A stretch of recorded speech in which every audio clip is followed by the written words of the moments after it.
mga kapatid ay alam ng Diyos ang lahat ng bagay. Amen?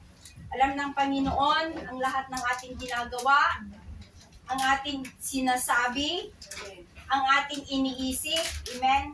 At pati na rin yung intensyon ng ating mga puso.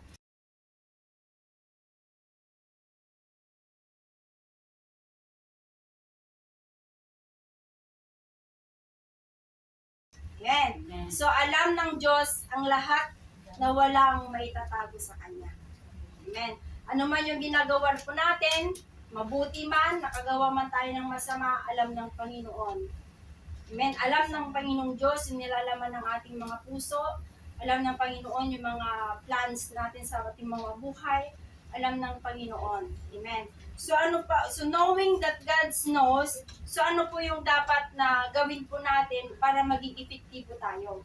Amen. Kasi kilala na tayo ng Panginoon, lantad tayo sa harapan ng Panginoon. Amen po ba? Amen. Praise God. So meron po akong tatlo na issue sa inyo. Sabi sa una, sabi niya, do your best at all times because God says. Amen. So, gawin po natin ang ating the best sa lahat ng oras kasi nakikita tayo ng ating Panginoon. Nakikita niya lahat ng ating ginagawa. Amen. Sa amo natin, kahit na wala pong nagbabantay, ginagawa natin, may CCTV man o wala. Amen. So, gawin po natin kung ano yung dapat. Amen. Kung ano yung gawain natin sa loob ng bahay habang walang nakakakita, gawin natin yung the best natin sa Panginoon. Na parang sabi niya na doon sa Colossians 3, whatever you do, work at with all your heart as working for the Lord, not for human masters. Amen. So gumawa po tayo. Ganon din sa ating paglilingkod sa Panginoon. Bagamat wala pong nakakakita sa atin, hindi man tayo nakikita ni Pastora, hindi man natin nakikita yung mga kapatid natin, ibig sabihin, gumagawa tayo sa kaharian ng Panginoon. Amen? Yes. So, do our best. And gawin po natin yung karapat-dapat at kaaya-aya sa ating Panginoon. So, pangalawa po, yung una po is, do your best at all times because God sees. Amen? So, pangalawa po, be truthful at all times because God knows. Yes, God. So, magsabi tayo ng totoo sa lahat ng oras dahil alam ng Panginoon. Amen. Halimbawa, sa buhay natin, mayroon tayong, kagaya ko, that time, nagplansya ako ng damit ni Lola, parang yung first time na magpa-plansya. Ako naman, yung plinansya ko, napalakas ko yung hit niya. Tapos, pag ganun ko niya sa pelyo, nako, sunog! So yun, nag-aalala na ako na talaga, mayroon na akong napakabigat na kasalanan. So, hanggang hindi ko nasasabi sa kanya, siyempre nandun din yung kaba, yung pagalitan ako, kung ano yung may sasabi niya sa akin. So sabi ko sa kanya, inunahan ko na, Ma'am, I burn your throat. Sabi ko gano'n. So praise God, sabi niya gano'n. Pero bago ko sinabi, nag-pray ako na hindi siya magagalit. Pero alam niyo, nung sabi niya, ay, it's okay. Sabi niya gano'n. Susutin niya na pang araw-araw sa hiking. Praise God. So napakabuti ng ating Panginoon. Amen. So, ganun din mayroon po tayong kasabihan na ang pagsasabi ng, ano na yun yung kasabihan? Ang pagsasabi ng tapat ay pagsasama ng Maluwat. Amen. So, napakaganda pala na maging totoo tayo. Amen. Amen. Maging totoo tayo sa ating kapatid, maging totoo tayo sa ating mga kaibigan. Kasi, pag tayo po ay naging totoo, magiging maganda ang samahan natin. Amen. So, be truthful at all times because God knows. So, last, sabi niya, call on Him at all times because God hears. Amen. So, lagi tayong tumawag sa Panginoon at sa lahat ng sa lahat ng oras dahil siya ay nakikinig sa atin.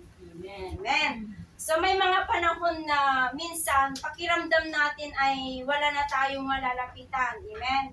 Sometimes na kung urgent na need, kung may problema ka, urgent man ito, kung mayroong kang sasabihin na napakahalaga, sometimes yung mga tinatawagan mong kaibigan, busy, another call sila, minsan yung gusto mong tatawagan, yung iba naman hindi sila naka-online. Amen. Amen. Praise God. Pero wag po nating kakalimutan, sabi niya po dito sa Psalm 34 verse 15, sabi niya, the eyes of the Lord are on the righteous, and His ears are open to their cry. Amen. Kahit hindi pala tayo kahit yung mga kaibigan natin ay busy po sila na hindi natin ma-voice out sa kanila, pero mayroon pala si God na nandyan. Amen? Amen. So, ipinagpipray natin lahat ng kabigatan natin, inalalapit natin niya sa Panginoon, and then God, hanggang mararanasan mo yung kapayapaan ng ating Panginoon. And that God hears our cry, God hears our prayer. Amen. Sabi niya sa Jeremiah 33 verse 3, call unto me and I will answer you. Amen. So kung mayroon po na yung pinagdadaanan ng problema, ilapit lamang natin sa Panginoon. Amen. Wag nating ipupus agad sa media. Karamihan kasi sa mga nababasa ko sa other friends ko na ganyan, lalo na sa mga wala pa sa Panginoon, they are posting their problems in the social media. Yun. Instead po na na-encourage siya yung iba, na dinadown siya. So, mas maganda pala mga kapatid, in times of our needs, just call to the Lord, lumapit tayo sa Panginoon, na i-voice out natin sa Kanya sapagkat God is cares for us. Amen? So, yun lamang po mga kapatid. Do our best at all times because God sees. Be truthful at all times because God knows, and call on Him at all times because God gives. Si Lord ay 24/7 natawagan natin siya. Nandiyan siya palagi. Amen? So yun lamang po mga kapatid.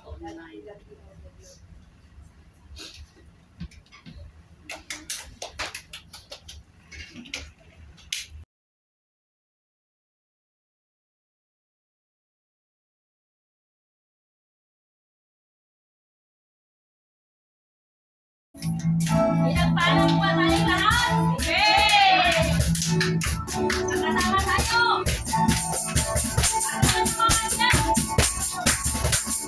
Magandang magkakita tayo ay diba? Hindi na mabago dating mga kapwa. Tayo'y magkasala.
holiday natin sa May 1.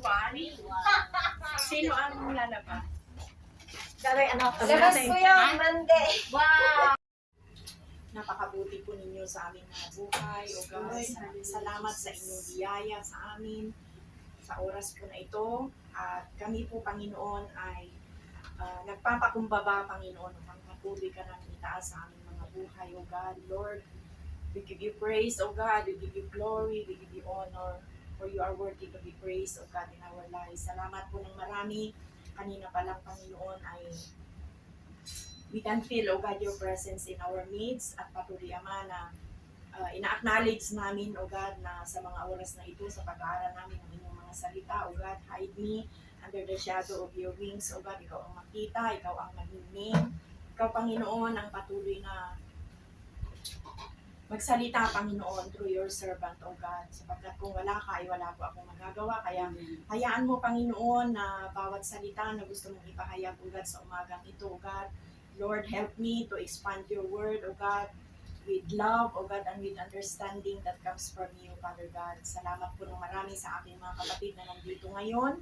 You know them, you know, O God, kung ano yung mga dala-dala po nila, at hayaan mo, Panginoon, na sa oras po na ito, Panginoon, ay patuloy, Ama, na ikaw ang kumilos sa bawat isa, O God, sa mga oras po na ito, Panginoon. Thank you, Lord, for the power of your Holy Spirit.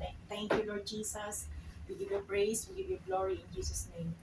Amen. Amen.